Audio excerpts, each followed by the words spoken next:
Okay, welcome to the Aggregators with Brand podcast. So today we got Hai, the CEO. He is here from San Diego, early morning, always sunny, obviously, and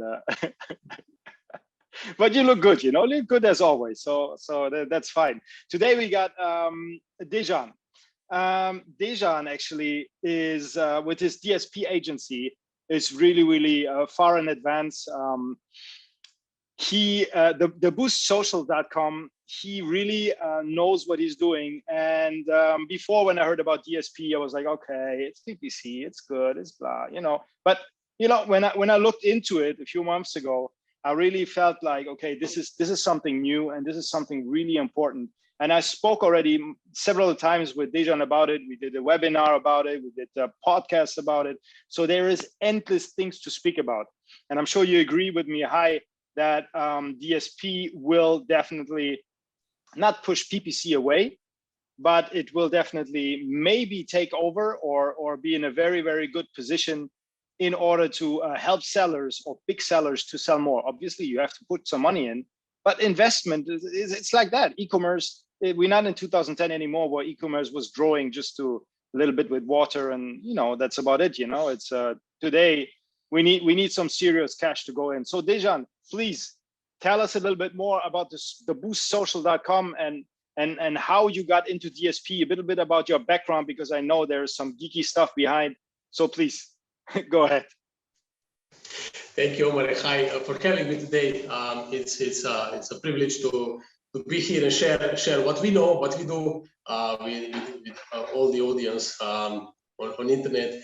So my name is Dejan Skeledzija. I'm coming originally from Slovenia. I live in Spain for 10 years now. I came here for the quality of life. So this is what I do for in my life. So more quality of life, always. So I have in Slovenia still 22 years ago, I started my first company. It was software as a service. SaaS is popular today, right? 1999, it was a software which was checking backlinks of website of your competitors, also yours. So what would you do then? This was very valuable. So you would go to the same websites and try to get link for your website there as well from the top competitors, right? So it's kind of a 80-20 idea. So how to do as little as work to get as much as ranking as possible. And Google ranking was 22 years ago a big deal, and today it's even more of a big deal because it's a free traffic and just converts like gangbusters. It's like a dream. It's not no joke.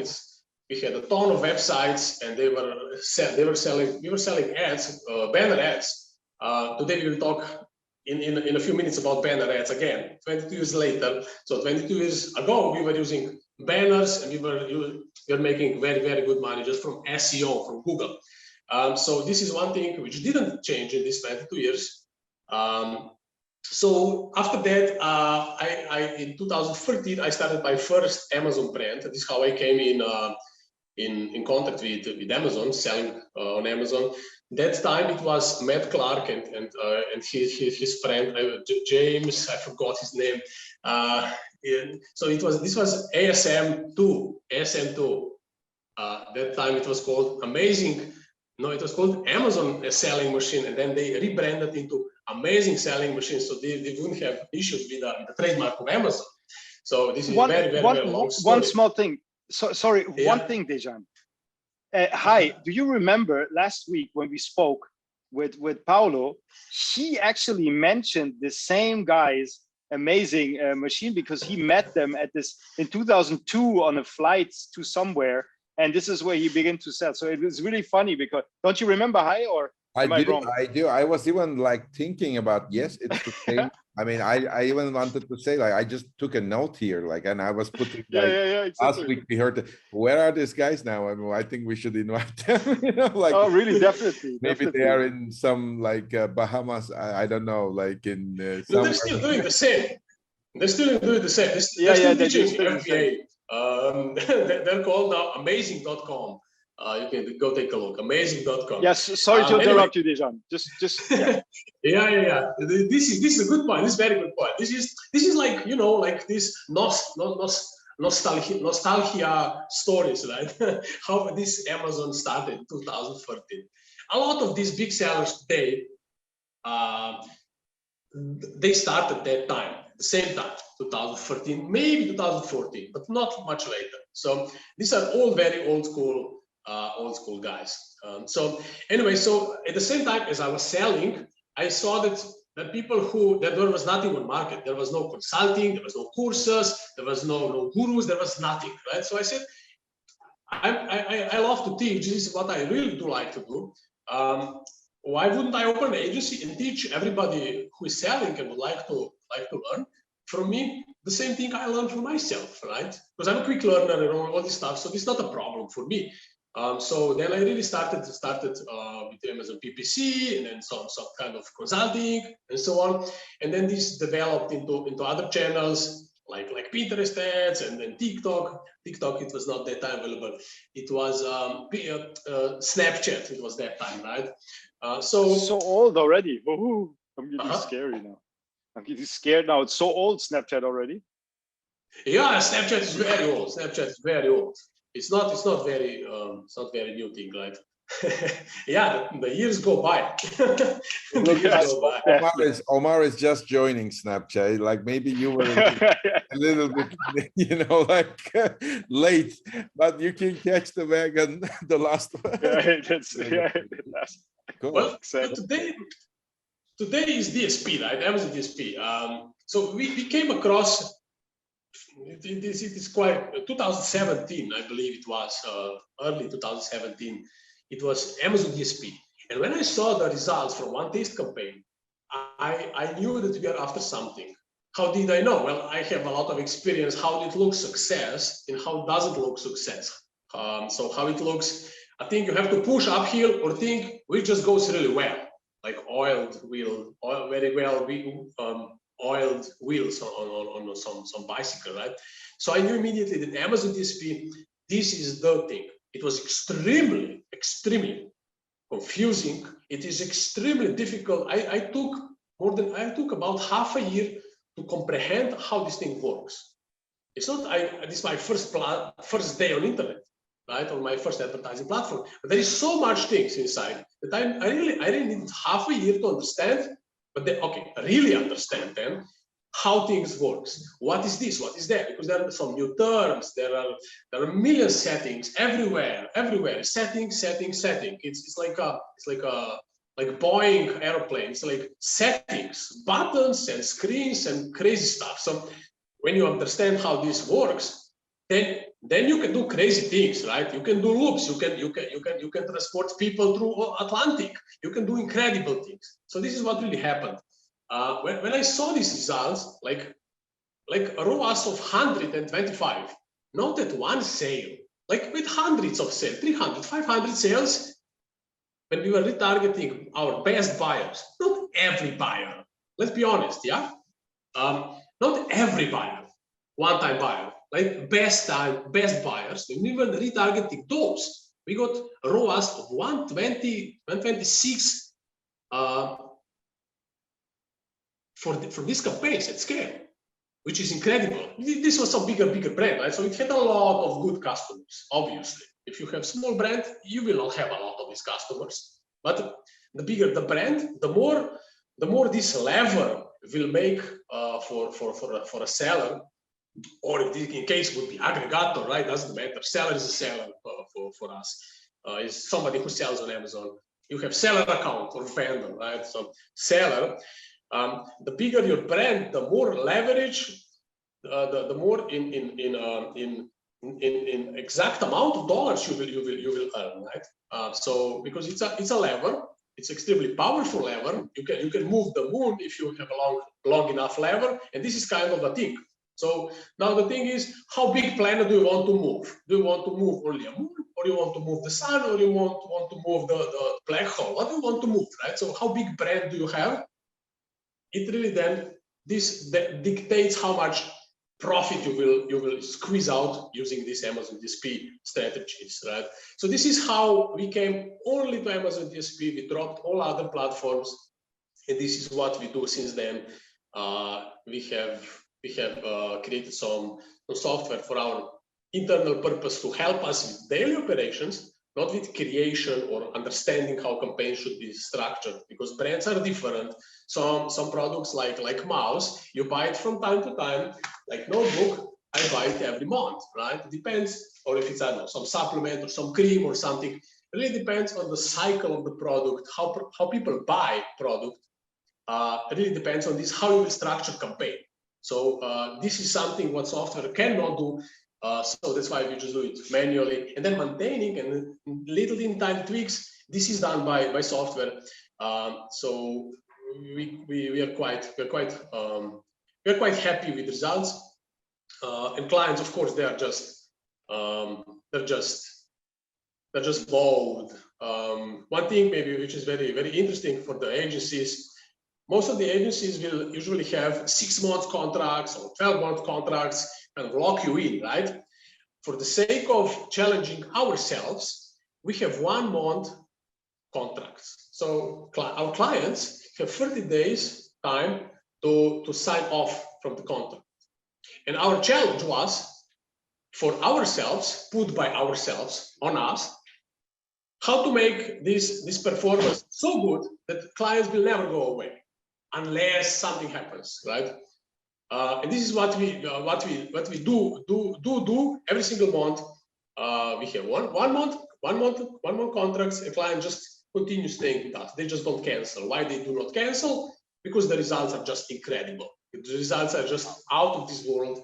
And it's not an exaggeration. This is not another tactic. It's a solid marketing strategy.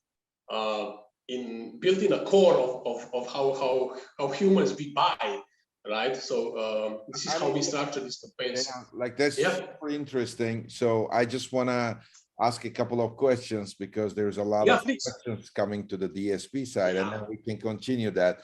So one of the things before that, like, I mean, the PPC is all about search analytics. Like everybody knows about like searching the keywords. So if somebody is searching for something, then there is already like the buyer's intention, like they all want to buy.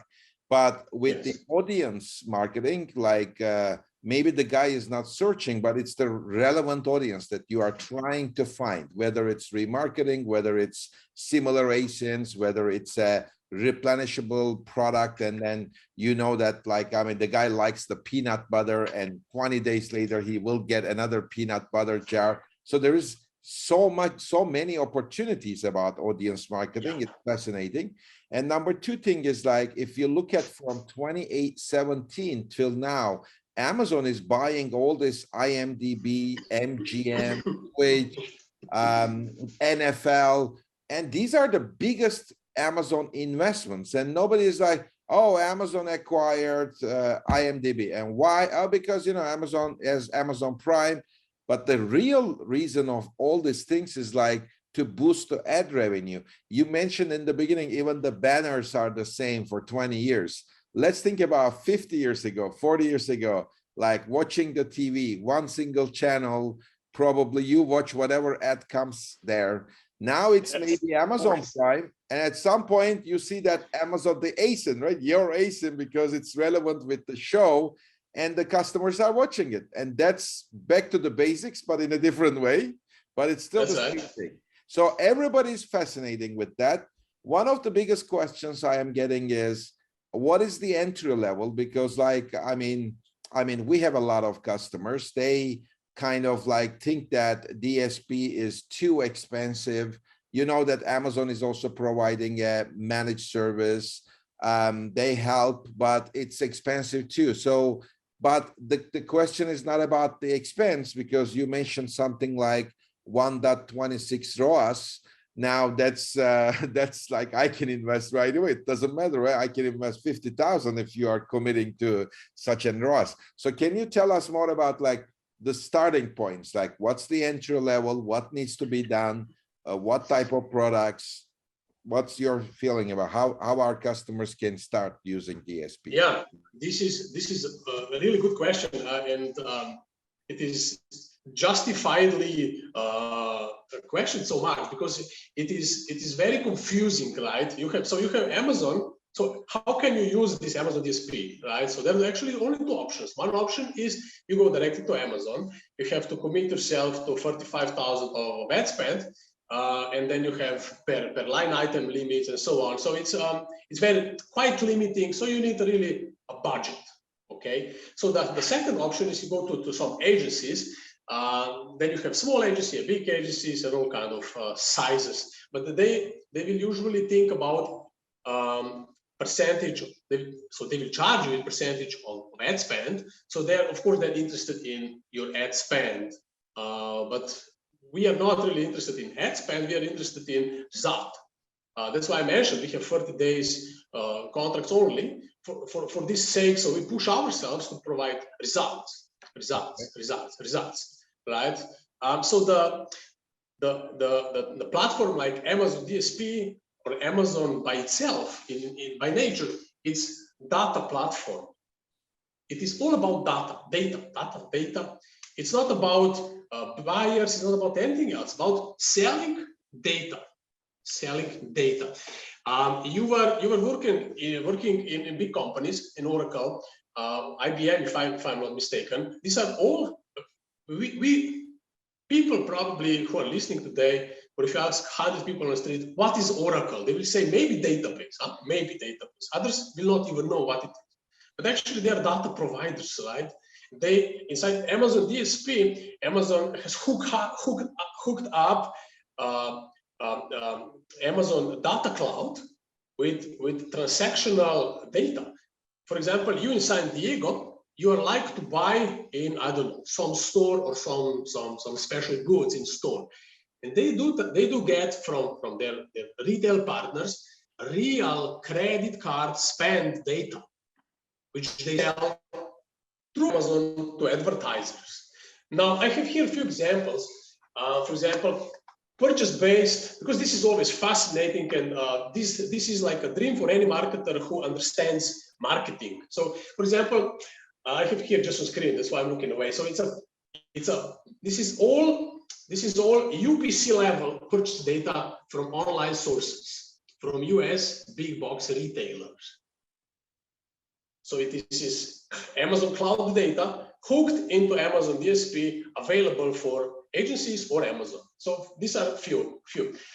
So you have purchase-based audience for allergy relief.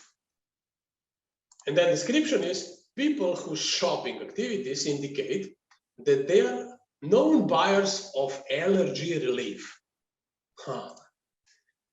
Is this now data worth something, right? Or is it just incredible?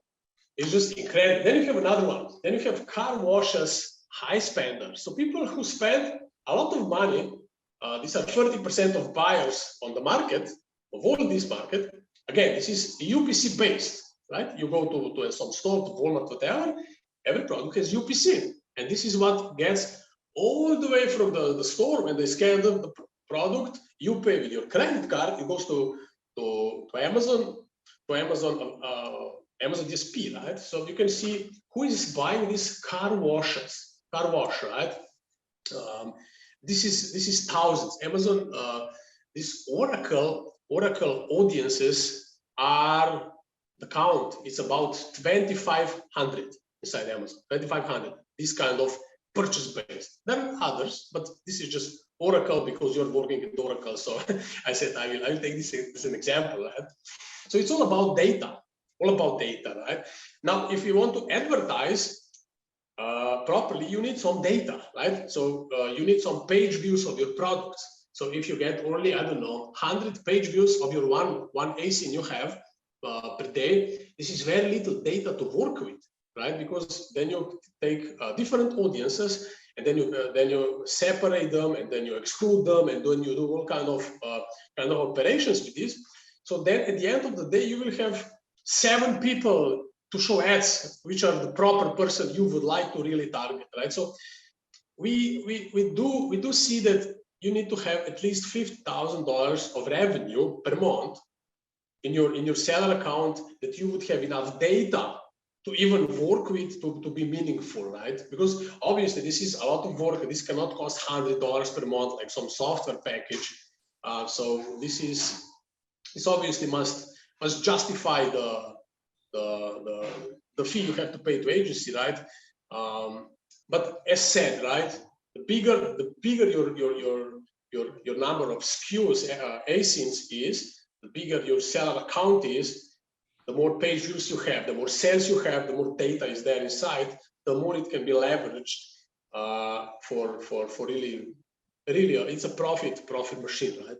Right. Well, what's the minimum to start with DSP now? I understand the 50,000 monthly revenue, but in terms of DSP spend, like, what is there anything minimum? Like, I mean, if a customer wants to start with DSP, they still need to spend like a couple of $1,000s? Is it 10,000? Yeah, you don't need that much, because at start you really need to taste your hypothesis, like this is the brand, this is the cycle of the buyer. So you have to taste really market, you have to taste audiences. So you do not need, this would be really too much. We say with the smallest level, $3,000 would be more than enough for first 1 to 3 months, right? So this is where we create based on the best practices. We create campaigns, run some tests, and then the software removes all the losers, so we kind of keep the best performing ones, and then we double down on those, so then they get more budget, and so on, right? So but this is more like a long-term game, right? So after the yes. Let's say the 3 months where we separate everything, and then we can begin to say, okay, now we have the nice data, and now we can really push more money in, because before obviously it's a bit dangerous and might result, not, you cannot say losses, but in your investment will take longer to come out, let's say it this way. But once you have this data, how long does it take that you can see the returns? And that really is this is what really, excuse me, this is what happens in first 3 months, right? So the campaigns are created as should be created, and then they're supervised by software and human, both, just in case, right? So in this period, 1 to 3 months, we really segment bad performers from good performers. Again, we kill the bad performing ads or audiences or anything, whatever is bad performing, under our target. Of course, we have some target. Our target is not a ROAS of 3, right? Which would be ACOS 33%. Our target is like 6, right? Let's do 6, ROAS of 6. Okay, when we have 6, then we can try to improve to 8, right? And then depends on really on product. Totally depends on product. We have products which are running day and night at 16, 17 ROAS. It's product like this, yeah, at scale all day long. So this really depends on the product, on the category.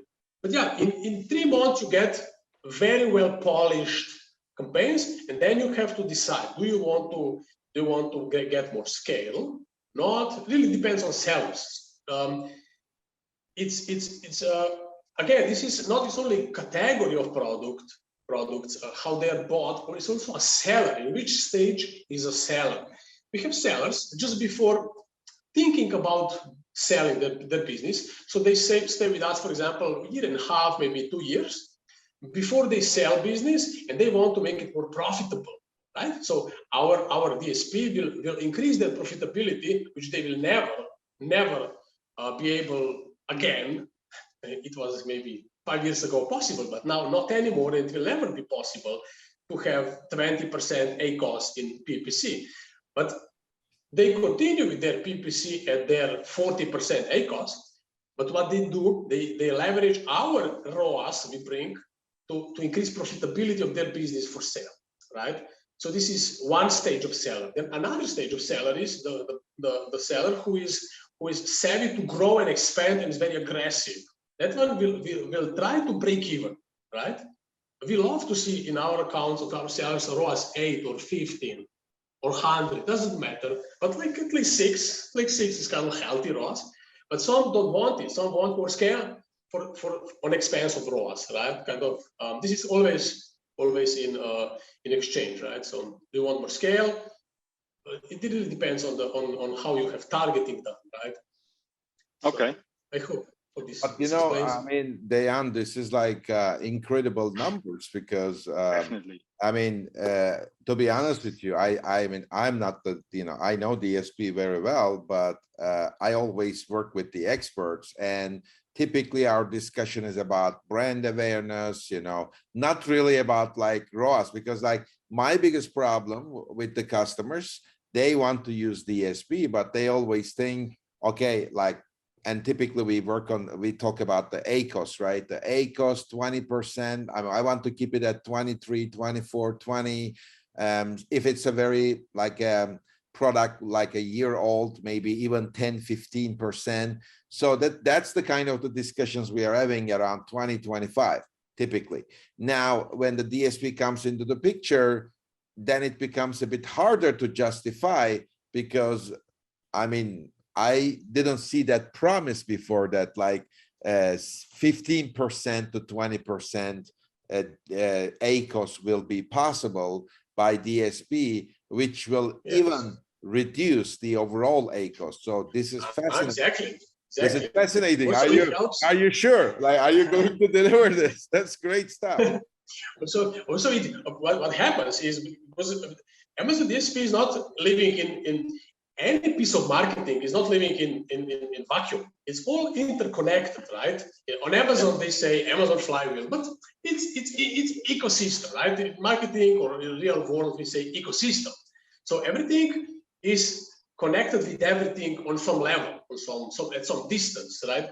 So what happens is when we start with our first campaigns with Amazon DSP, is what happens is usually the overall revenue goes up in first 2-3 months, 20 to 30%, just because you were not able previously to retain people who came to your listing and didn't buy. Just this retargeting creates this 20 to 30% increase in revenue overall account. What also happens is it helps with, because Amazon PPC is really bottom of the funnel, it's at the end. So it helps Amazon PPC to lower a little bit ACOS, to get a little bit more better. And also we get more sales from Amazon PPC because this is all first zero-party data. It's not even third-party, it's zero-party data, right? So it's Amazon and everything is theirs. As you said previously, IMDb, it's theirs. Prime Video, it's theirs. Then you have, you have a real world brick and mortar shops like Whole Foods, it's theirs. So you can also use this, right? So data from there is taken with Amazon, and then you can use this in your campaigns. So all the ecosystem becomes more efficient. You become more money efficient because you have better tools. Let's say this way. Because maybe one thing I think I didn't mention today, or maybe I did, but it is worth mentioning. No, I was talking to David, so it's somebody from Google. Amazon DSP as a platform is more powerful than all other platforms, big ones, summed up together.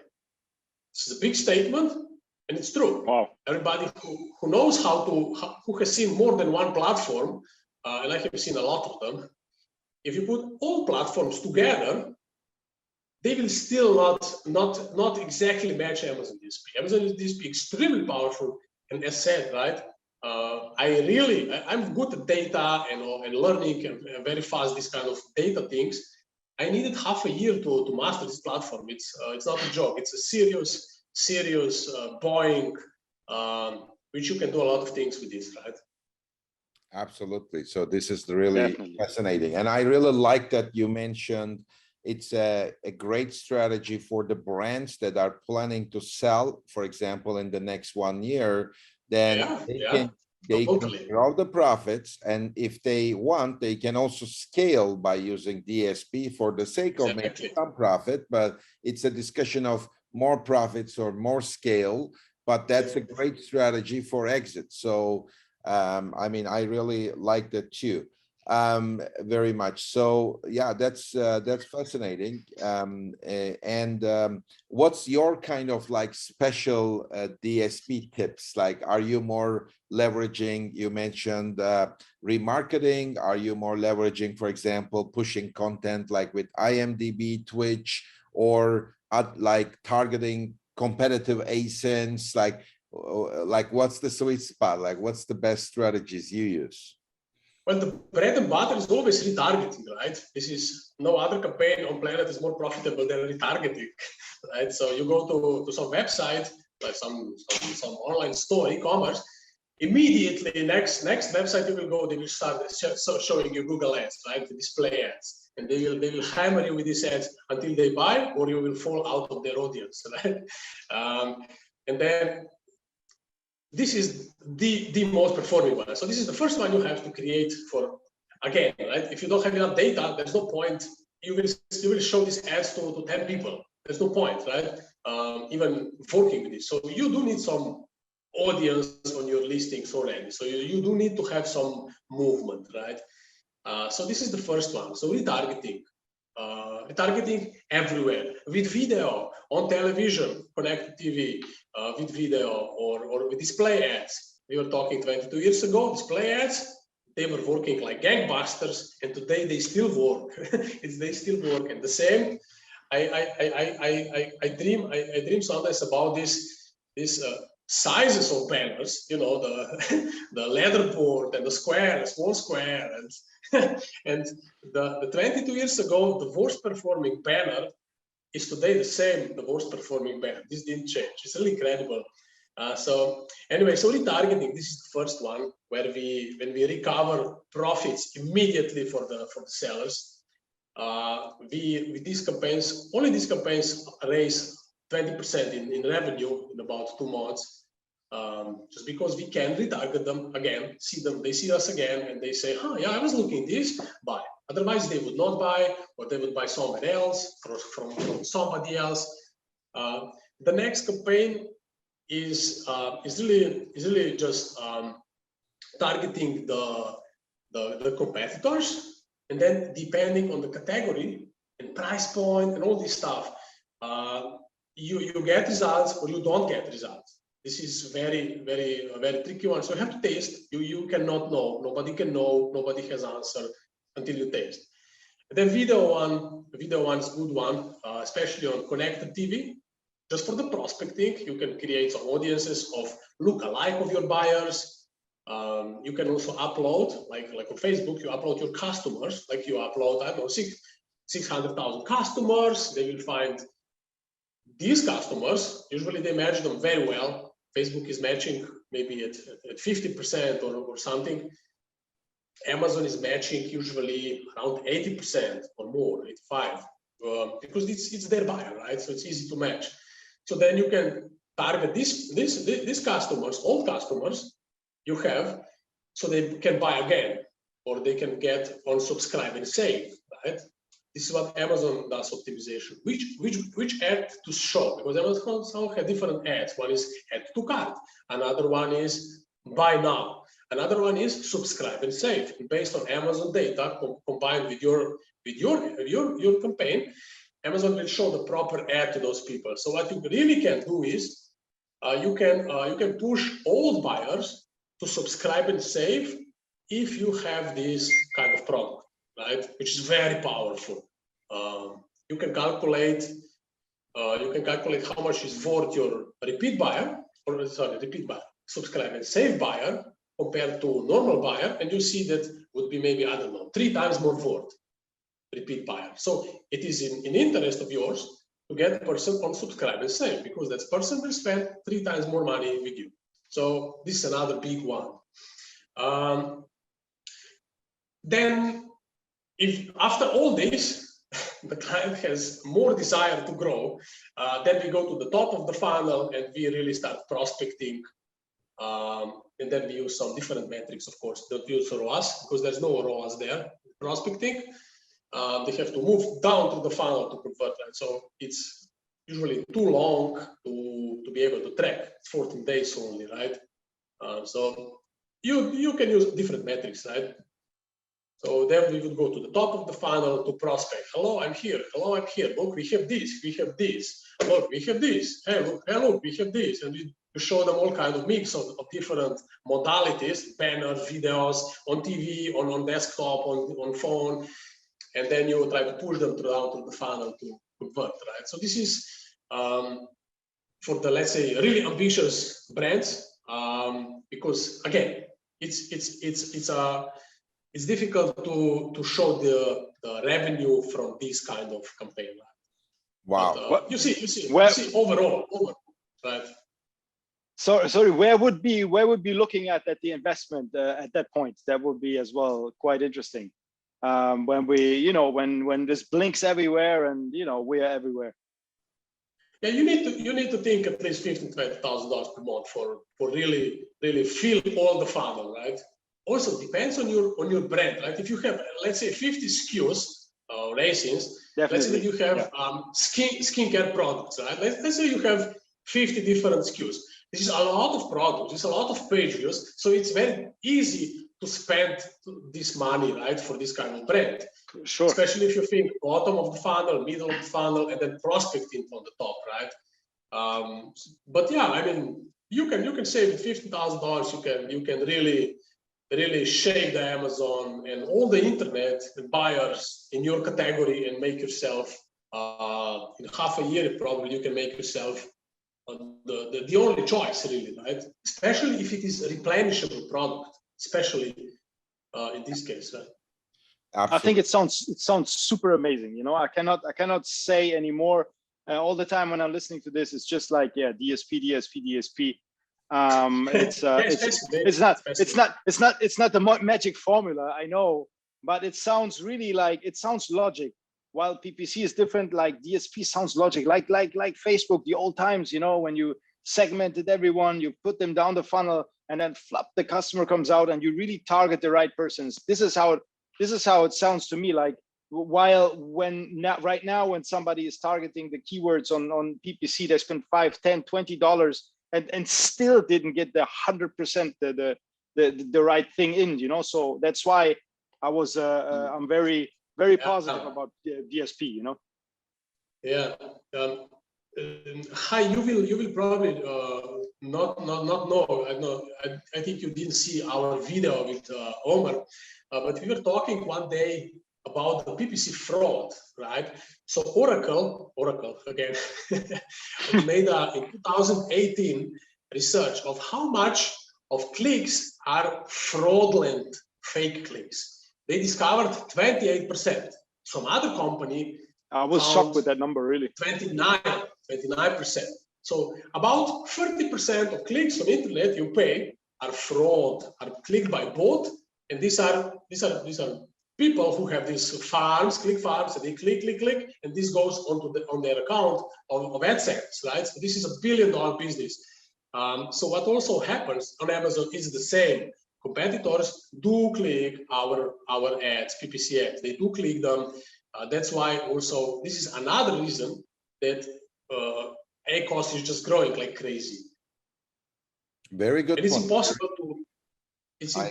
to battle this. Amazon will say, yes, we do these checks, but they do not. I can go. I mean, you know, you have two sellers. They can go on Amazon, logged in with their seller account, and click competitor of each other, and Amazon will charge you these clicks. You can go and measure, right? You can do some with keyword and test, and you see Amazon will not filter them. Will not say, oh, you are a seller, you shouldn't click any banner, which is kind of basic, right? But they do not. While with Amazon DSP, you have 3 or 4, depending on the traffic source, third-party tools which prevent these bots to click. And you can stack them one and another one and another one and another one. So you can put 4 in the line, one after another, to check for fake traffic or clicks. And only then they will put you into the bid in the auction. And only then you will get shown your ad, which is extremely powerful, which is another thing why it's so much more cost effective, right? So click fraud, this is a big one. It's a big one. Nobody talks about this.